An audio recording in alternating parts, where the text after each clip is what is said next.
Jazz clubs around the world are sitting empty, but jazz musicians will always have great music and stories to share.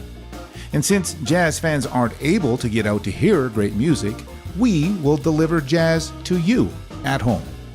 Welcome to Jazz Home Delivery with Tim Tamashiro.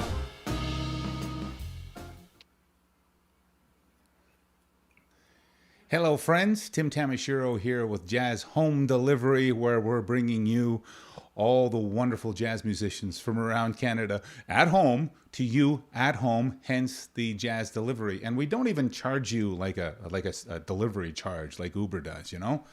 So happy to be here with you this evening. Very excited that we're part of the JazzYYC TD International Jazz Days. This is a virtual festival that's going on for 28 days in a row, and we're featuring 56 artists from right across the country and around the world. Tonight, we're featuring our good friends Reg Schwager, a guitarist from Toronto, who is easily one of the most handsome and he's laughing right now and most sophisticated Uber guitarist in the world, and the equally handsome Peter Hum from Ottawa on piano, journalist and keyboardist extraordinaire. Here we go. I'm going to push the buttons to make sure that we all appear. There we are, gentlemen. Hi, how are you? Nice to see you. Pretty good. How Good are to you? see you too. Nice to see you. Peter, things in Ottawa, I would imagine, are quieter than usual, you think? Oh, for sure, for sure. You know, you can get, it's like the old days when you could get anywhere in Ottawa in 20 minutes, you could cross the town. You know, pre-pandemic, it was, you know, like an hour or more due to traffic jams and whatnot, but it's not a ghost town, but it's a quieter town for sure. Yeah, I mean, just being in the nation's capital, it's just one of those kind of things where you're going, okay, well, there's got to be so much more happening there than in other centers, just to be able to take care of the citizenry.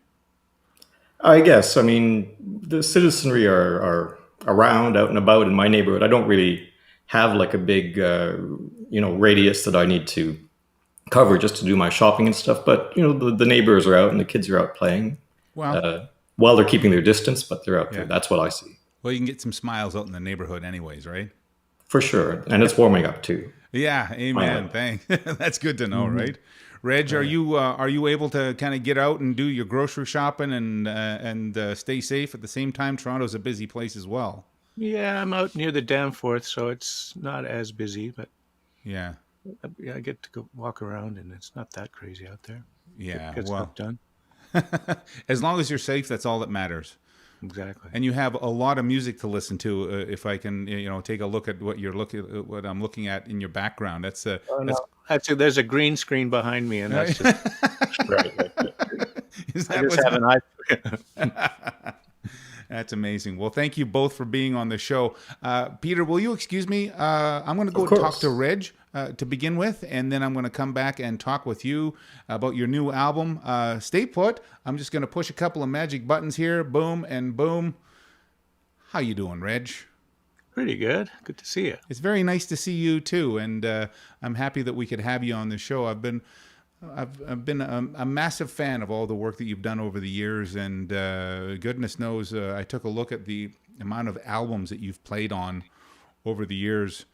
There's absolutely no way. Actually, this is all the CDs that are in the background. Those are all the albums that you've played on over the years. I wish. No. It's astounding to see how many recordings that you've done over the years, but obviously you must enjoy it, or you wouldn't keep on doing it. I enjoy it, and I've been doing it for a few years, so you only need a few per year for it to add up like that. Yeah, for sure. Your lucky friends on Facebook have been seeing you and hearing you put some new songs on your Facebook feed, you playing guitar at home. These songs include Beautiful from Gordon Lightfoot, and another song called, and I hope I get the pronunciation, Menino de Oro. Is that correct? Menino de Oro. Yeah. Yeah, like Golden Child, I guess, something like that. Yeah. You've been wanting to learn this song for a couple of decades, you said on your Facebook post. What is it that held you back? There's so many things on my list of things to do, like learn this beautiful song that I've been hearing for so long, and now I really have some time to be able to do all those things. So I'm trying to work through things that I've dreamed of doing. What is it about that particular song that is compelling to you, and that was kept calling to you over the years for 2 decades? You said on Facebook. Well, you'd have to hear the original recording by Philo Machado to understand it, because he's a great singer, a great composer, great guitar player. So it's very affecting if you hear his version. So I thought, well, I'd give it a try. It's a haunting song. You find it haunting? Yes, Yeah. and the lyrics too. Like, I mean, I'm not going to sing it, and I don't speak Portuguese, but the words are also very beautiful. That his wife wrote, I guess. You speak Portuguese on guitar. It sounds like even if you might consider it phonetic, but it's. I mean that it was a challenging song to understand the structure of. Is that why it was something that you were kind of leaving it into the back of your mind for? It is different than other song. It does have a unique kind of structure to it. So I guess that may be part of it.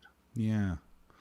So you were going to play 3 songs for us tonight, and I'm thrilled about this because you're just so adept at speaking on the guitar. What guitar do you have there with you right now? What about it's an Alhambra nylon string with a cutaway and a pickup, but we don't need the pickup today. So Don't need the pickup. Well, since you have it in your hands, yeah, we might let's as try well. We might as Okay, well let me- hear you play it. Do you have what song have you chosen to play for us as number 1? Number 1, let's do Street of Dreams. Street of Dreams is the number Yeah, 1 song. There you go. What is it try about that. this particular song that this is one that you wrote? No, No. it's an old Tommy Dorsey and Frank Sinatra did it. Ed Bickett used to play it as a bossa nova, so that's the first time I heard it. So kind of think of him a bit. It was one of the. So you're a big Sinatra fan, are you? Oh yeah. If I want to learn a song, I'll just listen to him, because that's the way to do it, I guess. That's the Not way for to the do it. melody. Well, I'm dying to hear what your interpretation of Okay. String of Dreams is. Here's Reg Schwager, ladies and gentlemen. He's performing here at the TD JazzYYC International Jazz Days Virtual Festival. We're just so lucky to have you. Reg, take it away. Okay, I'll try.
Just beautiful. Just lovely. Thank you so much, Reg Schwager. That's the String of Dreams, an old Tommy Dorsey song. Well, I'm not sure who wrote Tommy it, Dorsey, but I yeah. just know that have this big three LP set of Sinatra with Tommy Dorsey, and definitely one of the songs on there. So, It was just one of those treasures from your collection that you always remembered, and just wanted to kind yeah, of take a bite out of it, right? exactly. You spent some. How long did you spend on the road with George Shearing? 10 years. 10 years with George hmm Shearing. Yeah. That what a rich experience that was. You were probably just in your early 20s, maybe back then. Probably in my 30s, I 30s. guess. Yeah, Okay. my 30s too. Yeah, it was an amazing experience. Yeah. What is it about? I'm always blown away with like some of my mentors are like Tommy Banks here in Alberta. I remember spending some time with Governor General David Johnston once, and I always ask them for like their most sage advice. Did you ever get a piece of advice from George Shearing that was just a delicious nugget that resonated with you? Oh my God. I'm not sure. Mostly just talked in puns. Talked in puns. Yeah, I had a lot of puns, but I'd have to. I don't know if you'd warned me, I might have thought of something, but Yeah. he just. But just to see his example of how beautiful he played, and how deeply into each song. Like he wouldn't just play a song; he would make it and polish it into a special kind of jewel. Like just it's not like, oh, let's play "There Will Never Be Another You," 1, 2, 3, 4. No, it was like every song was shaped and you know polished into something beautiful. What a lovely, what a great mentor to have, especially as a young guitar player, and to just kind of see him do his thing. He seemed like a real gentle soul as well. He was a very nice man, yes, for Yeah, sure. yeah, wow. Sir George Shearing. George Shearing, that's right. Sir George Shearing. Let's give the nod where the nod is due. You like a good challenge when it comes to music. What is it about challenging yourself with music that makes it really fun for you? Well, if I have to practice, you have to practice if you're a musician, right? But Mm-hmm. so in order for me to do it, I have to I can't just play things that I already know because it's boring. Just play major scales. So I need to put a little twist or something into it, add an extra note, or do it in a different kind of time signature or different groupings. So I need something that is a little beyond my grasp to be able to motivate myself to do it. Otherwise, I won't do it. So It has you'll to be throw in extra little decorations into a scale if you're practicing it just to make it interesting. just a little twist, something fresh in there, rather It's, than it's playing the like same thing every day. yeah, that's it's fascinating. So now where is it? You said that you trick yourself into making it fun. So Oh, right, yeah.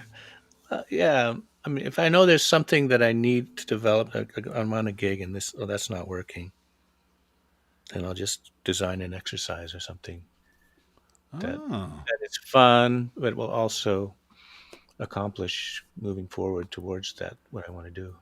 it's that reward center in your brain. Maybe it's like the video game players have that. Maybe you go, oh yeah, I conquered that level. Yeah, maybe. Yeah. Maybe, right? So It's amazing. I love that you're sitting there with your guitar right now, and that you're so open to playing more music for me. What is the second song that you have for us here, Reg? Tell us a little bit about why you chose it. well, I have a song called May Days that I wrote a long time ago for my chronology CD. And then I'm going to put a surprise at the end. So just Oh, see if this works. so this is you doing this is Reg doing Reg. He's This is he's one of brought in a mine, little and surprise. then I'm going to put something at the end because I went for a walk and it's like, oh, to clear my head before this. But anyway, you'll see. Okay, let me see what happens. It's wonderful.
Yeah.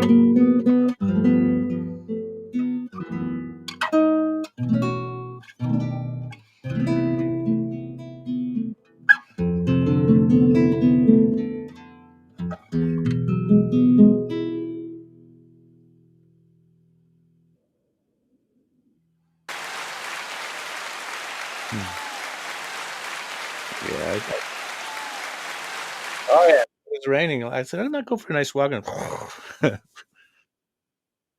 a few things in there I need to work on, so I got some stuff to practice tomorrow. So that's good. Thank you. Cheers. Oh yeah, I guess so. Hard to avoid. Uh-oh. I'm sure he did it. I'm sure he must have done it.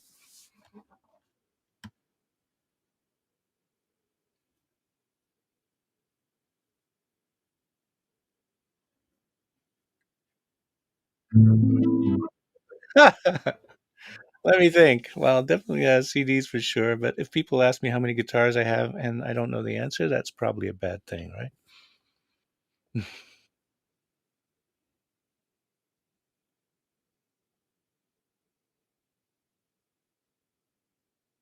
Exactly. That's a good way to look at it.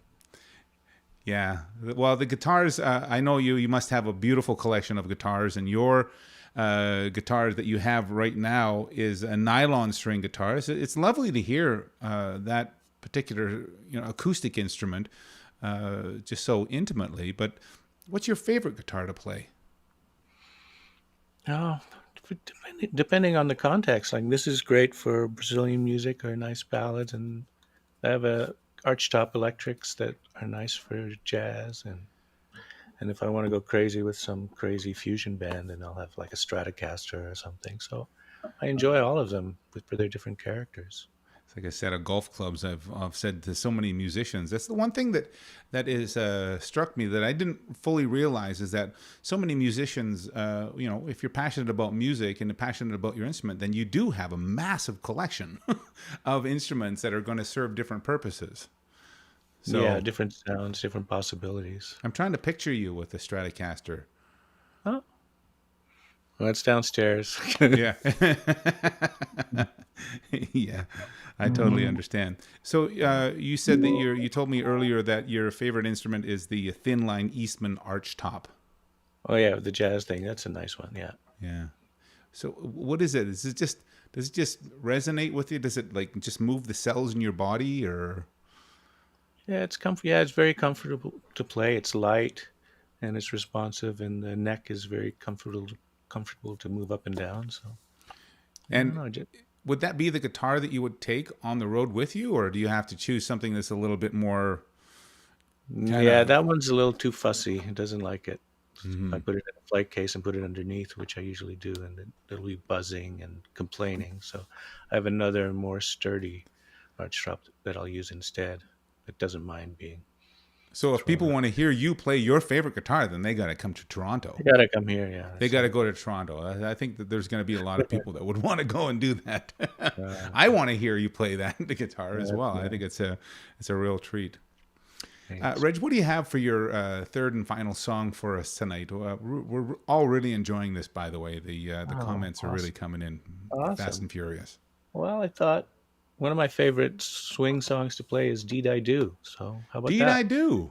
Deed I Do. I love it. Here's Reg Schwager appearing here in the TD Jazz YYC International Jazz Days. Here's Deed I Do.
Indeed I Do, courtesy of Reg Schwager on guitar.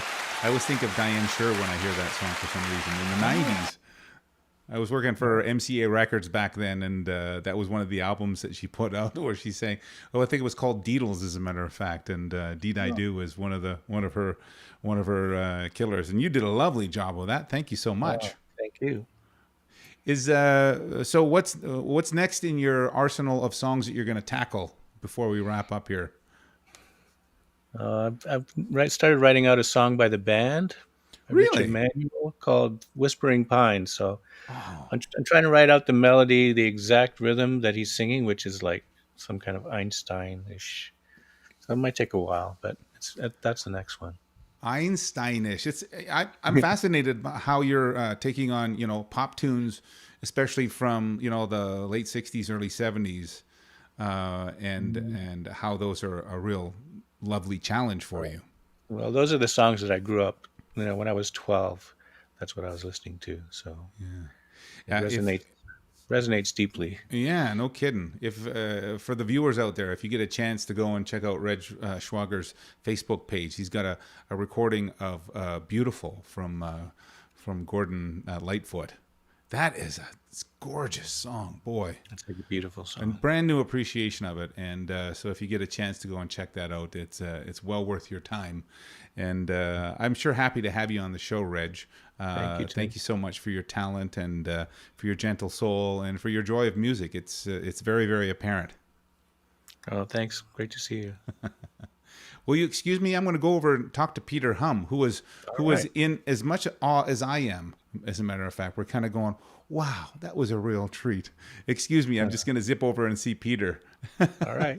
See you later. I got to do this and this. There's Peter Hum. How are you doing, Peter? Wasn't that a treat? That was fantastic, Tim. That was really great. It's like we had our own little personal concert. It was like a command performance. Yeah, it was I feel blessed to have been in this close proximity to Reg via the internet. This isn't the first time that you've been in contact with Reg. In fact, many years ago, let's just say 5 years ago, you... I wish it was... It feels like it was only 5 years ago, but in fact, it was 35 years ago. And it's one of those gigs that really stuck in my memory, if not in Reg's, but we're about the same age. I might be a little older than Reg because you don't look... I was going to university in Queen's University in Kingston at the time and hanging out with people there playing jazz. And, I was called upon to play with some visiting musicians at the Kingston Jazz Society meetings that happened monthly. And this is going back, to be totally honest, 35 years ago. Wow. So Reg, who was a child prodigy at the time, was... a child. It's just a Reg is smiling ear to ear right now. He was, brought to Kingston. I think his manager or someone that he knew at the time was there. Carol Clark, who lived in Kingston. So we were lucky to have Reg come in, but it was myself, I think, and probably Steve Holy, who's a bassist now in Vancouver, but he was playing electric bass at the time, although he was also a guitarist. And maybe it was a drummer named Scott Brooks, and we were all just kind of wet behind the ears, kids trying to play jazz, university students. And here was Reg, this powerhouse who was younger than us and taking command of things on the stage. And I remember feeling,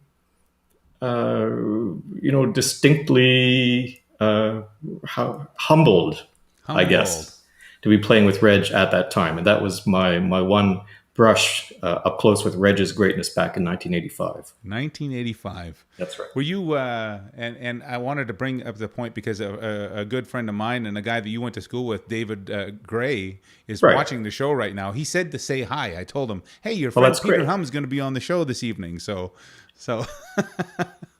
Yeah, I would have met David 4 years after I met Reg, Oh, wow. I guess, roughly. So that was like 1989 at journalism school in London, Ontario, right at Yeah. Western. yeah, well, he hasn't aged today, and either have we.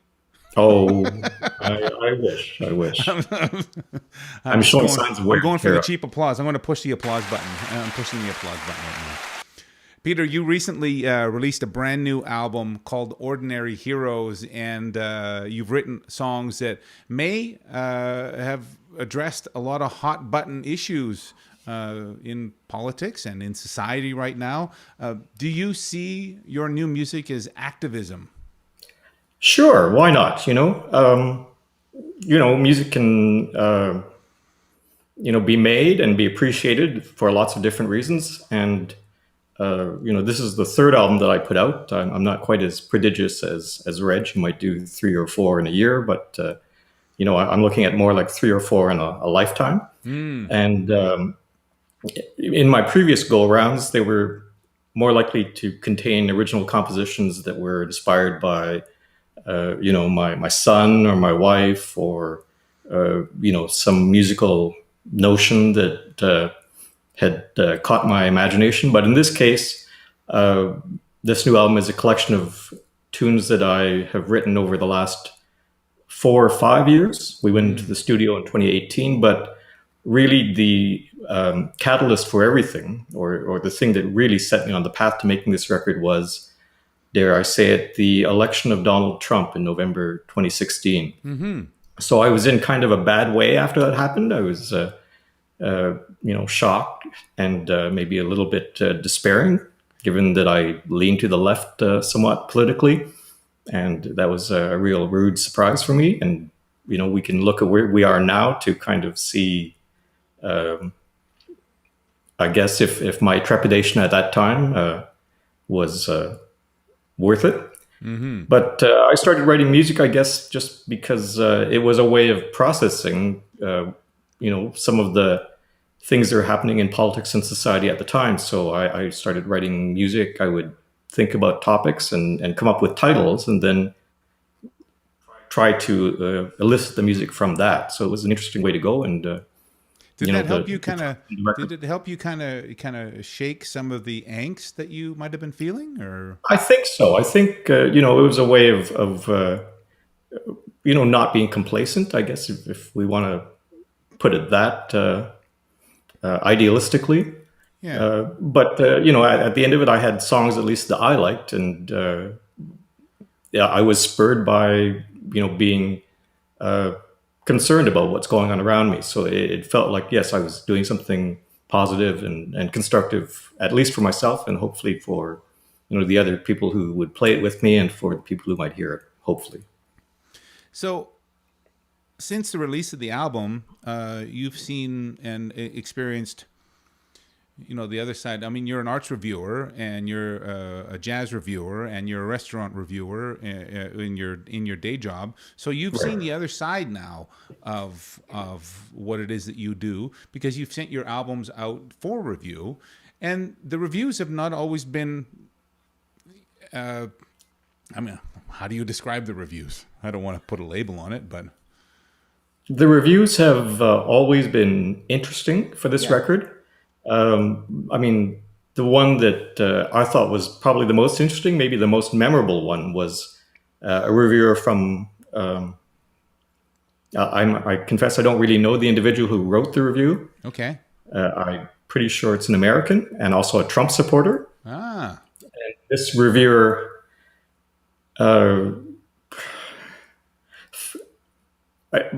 to this person's credit, gave my record a real thorough listen or two, and decided that, I believe it's a she, that she really liked the record and liked the music, but she wanted to hive off completely the kind of political leanings and inspirations of the music, and say that that that stuff just doesn't fly. But if you can put all that stuff aside, it's a good record.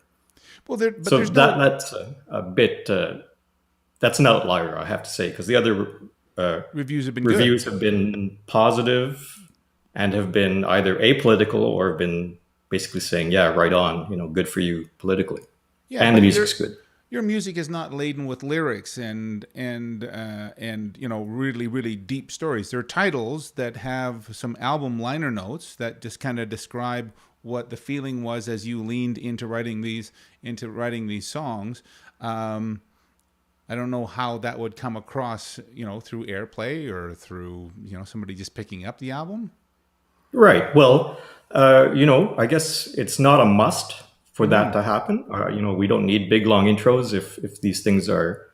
If I'm fortunate enough to have these tunes played on radio stations or internet radio stations, so that's okay too. But when I'm in concert, I do say a little bit about the tunes, what I was thinking, or what they mean to me. And I find that people generally appreciate having some extra musical notion that they can grab onto a little bit to frame the music for them. That's not to say that I'm telling them they have to think about it in this way, or they have to like it because it means X, or something like that. But it's just another way for people to open a door, I guess, and come in closer to the music. Yeah, it is fascinating. Now, when you're performing these songs, you were recently on tour, and unfortunately, five of your concerts were canceled because of the COVID crisis. When you're on stage performing these songs, you bring up the titles, and then do you describe kind of your inspiration behind them, and what's the audience's take on that? Well, I tend to do that, and I try to keep it as concise as possible because I'd rather be playing than delivering some kind of oratory from the bandstand. But some of the tunes, for example, are a little bit self-evident in their titles. I have a tune called "Fake News Blues," which you can read into that what you will. Yeah. But when I have a tune called "Rabble Rouser," that was a tune really kind of written to give Donald Trump, who was rousing the rabble and still rousing the rabble in terms of his base. We were trying to give Trump what for, and I like to tell people to pay attention to, Ted Warren's thunderous drum solo in particular in that tune as a kind of, cri de coeur of the left wing or something like that. Yeah, for sure. Now, so you've done a recording now, a video of "Fake News Blues" for us. No, I'm afraid I didn't do that one. I did two other tunes. You have your choice of two other tunes. Which one was okay? So which ones did you do? I'm sorry. I did a tune called "Spare Hearts." Spare Hearts, yes. And a tune called "Nebulous Compensation." That's so you right. can Oh, I'm sorry, I got that all mixed up. Now I'm mixing things up. We're gonna keep "Spare Hearts" for a little bit later on, but "Nebulous Compensation." Tell us about what your thoughts were behind this. Well, it's a bit of a nebulous title, I guess, as titles go. But I had in mind this notion that there's an argument that could be made that the pursuit of, this is awfully high-minded, the pursuit of profit and, the almighty dollar and a, hyperactive economy can come at the expense of the environment. Oh. So what I was trying to convey, I guess, was it's really kind of meant to be in climate change or climate crisis related tune. And I was thinking about rising sea levels and rising temperatures and things like that. And I wrote kind of like a rising melody, although actually I think the bass notes are going down. But it's all rather complicated the more I talk about it, it seems. But anyway, in the end, no, it's all fascinating. When it's for performed me, it's by fascinating. it's kind of like a bittersweet bossa nova about the end of the world. But when it's just played by me, I guess it's a little different. Yeah. So, why is it nebulous then? Is it I don't know. Is it? how do you trade the environment for I profit? guess you Is could. that kind of I what you're guess you leaning could say towards? I'm proposing that it's kind of like a bad bargain. You what does it profit a man if he gives up the world for profit or temporary gains? I mean, you can see the same thing right now, I guess, with the idea that we're trying to. There's an argument in terms of reopening the economy, especially in the U.S. And to do Yeah. that, you have to do that on the backs of people who are going to get sick. So the compensation is the economy, but it's kind of nebulous because people are going to die as a result of what you're doing. Yeah. Yeah. Well, we're going to go and hear the song now. And this song now played by me now. Well, anyway, I'm not sure if it conveys that, but we'll see. Well, I'm sure it does, and it's up to the audience. You've told the story, and now it's up to True them to be enough. able to lean into it and see if they can hear what your intention was. So, thanks so much, Okay, Peter. I'm going to cross my play this fingers. song for you now. TD JazzYYC International Jazz Days Virtual Festival. Here's Peter Hum with Nebulous Compensation.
Peter Hum, ladies and gentlemen, with his song Nebulous Compensation from his brand new album called Ordinary Heroes. Thank you so much for that performance, Peter. It must be odd for you to play at home by yourself and do a performance. You love playing with bands, right? That's right. This was, I'm really grateful to you and to Cody and to JazzYYC for inviting me to try to do this. It is a first for me, and I feel Is like it really?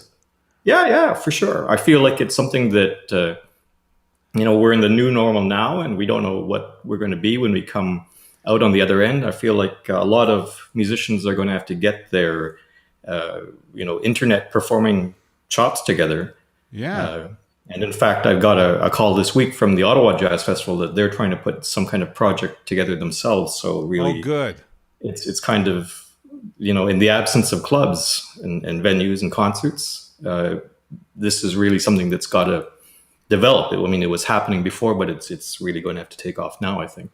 Yeah, all the world is literally a stage, and now, especially in your world, now obviously you can't balance out doing a lot more music right now because you have your day job, and you're a full-time journalist, Right. So it would take a very careful balance to be able to balance your passion with music and your passion with journalism, because it seems like you're a very passionate journalist, though, as well. Sure, it really keeps me busy, and there was a time when people would say that I had the best gig at the newspaper because I was Yeah. writing about restaurants and food and writing about music, and my response then was that in fact it was kind of like two jobs at the newspaper, because you could certainly pursue both of them. You dive right into both of these topics to your heart's content, and then on top of that, I have a home life, family life, and then whatever musical pursuits I can muster too. Yeah. So it's You kept me really had busy. to plan, Peter, in order to be able to record this album and then to release it and then to tour it. I mean, you literally had to take a couple of weeks off, and that was you taking a couple of weeks off to go and to do your music as Right. part of your passion. Yeah. Yeah, that was a real fantastic experience. Just right now, I guess it's 2 months ago exactly. I guess I was out on the road for like the most extended period of time in my life. It was really Wow. like a peak experience musically for me, and something that, as you've hinted, took a lot of preparation and not just the composing and the recording, but then a lot of paperwork, frankly, to apply for grants and to be fortunate if you get those grants to go out on the road. So I have to thank the Ontario Arts Council and the Canada Council for the Arts, so that we didn't have to eat nothing but granola bars, while we were on the road or something like that. Granola we were bars in six, the van. we were 6 people out on the road, actually, so it was great. Yeah. Well, like Rich Underhill said the other day, he goes, "My day job is booking my night job." Right. Therein lies the life of any musician and whatnot. And then when you add on top of that a full-time career in whatever field, including journalism, it definitely does make things a lot of extra balls in the air. Right, for sure. Tell me about this song "Spare Hearts" that you've prepared for us here now. The "Spare Hearts" can mean a million things to a million different people, but you had something in mind when you wrote it. That's true, but now I feel like I maybe over-explained nebulous compensation and put people on too much of like a pipeline to thinking about it. So I like the idea that you have said that it's open to interpretation. I mean, really, I guess it started out with like a pun, maybe not as good as a George Shearing pun, but a pun. Spare hearts instead of spare parts. Yeah. But the notion was that it was just a song to kind of reassure people, give them resilience, and to offer compassion, I guess, to people who were, downtrodden or feeling like things were bleak, I guess, in terms of the way the world was going. And I guess, it was relevant then, back in whatever, 2017 or 2017, I guess, when I quickly dashed it off. And, now during COVID-19, I think it probably still has some resonance too. Well, you can't go wrong with compassion. Sure, absolutely, 100%. I love it. I'm going to play this song right now for our guests at home. Thanks so much, Peter. Peter is performing here at the TD JazzYYC International Jazz Days Virtual Festival, the world's longest title of any festival. I'm just happy to have you both here. Here's Peter Hum now with his song, Spare Hearts.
And there he is, Peter Hum, ladies and gentlemen, performing his song, Spare Hearts, sending a little bit of extra compassion out into the world. And goodness knows, I feel like there's a lot of people who would really take you up on that, Peter. It's been that kind of year, I think, for a lot of people. Yeah, not just in terms of coronavirus, but yeah, I think there are a lot of people who need a little bit of propping up for whatever reason. It's that kind of 2020. It is that kind of a 2020. Well, it'll always be remembered as that type of year, where we can just do whatever we can to be able to boost our own kindness and be able to see what else we can do out there in the world to help the neighbors or help the country or help the world. Protect yourself, and that protects others. Imagine how amazing that is. It's a very sobering time, and we're focusing on essentials, and it'll be fascinating to. I don't know if we can see the back of it, but to be able to look back on some things and see what we've learned from it, for sure. I sure hope so. I'm going to bring Reg into the picture here. Boom, boom, and boom. There's all three of us together in the same room. Gentlemen, I have enjoyed spending time with you this evening tremendously. Thank you. Thank you. Very glad to be here. Thank you, Tim. It's a real treat to just hang out with people and to learn more about people that I'm fascinated with. Peter, you've always been a stalwart supporter of jazz and the arts in Canada, and goodness knows I really appreciate that. And I've always looked up for you for your leadership on that. And Reg, I've always really appreciated your musicianship and your gentle ease. And boy, this was a fun night for me. I hope it was the same for you. Absolute gas. Love to do it again sometime. Well, let's plan that right now. I'll send you out an invitation. I'm not busy. I'm not busy like for the next 25 other nights. So you can just Reg, could you come up with any other songs? I don't know. Right now? Sure. He would do it too. Oh, he's reaching for the guitar. Oh my goodness. It's right.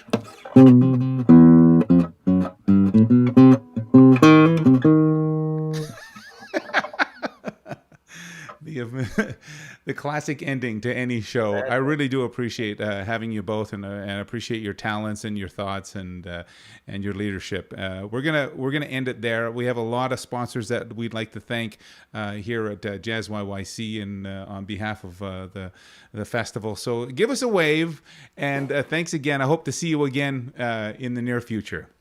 Take care. JazzYYC would like to thank the following sponsors for their generous support that has helped bring this virtual jazz festival to you.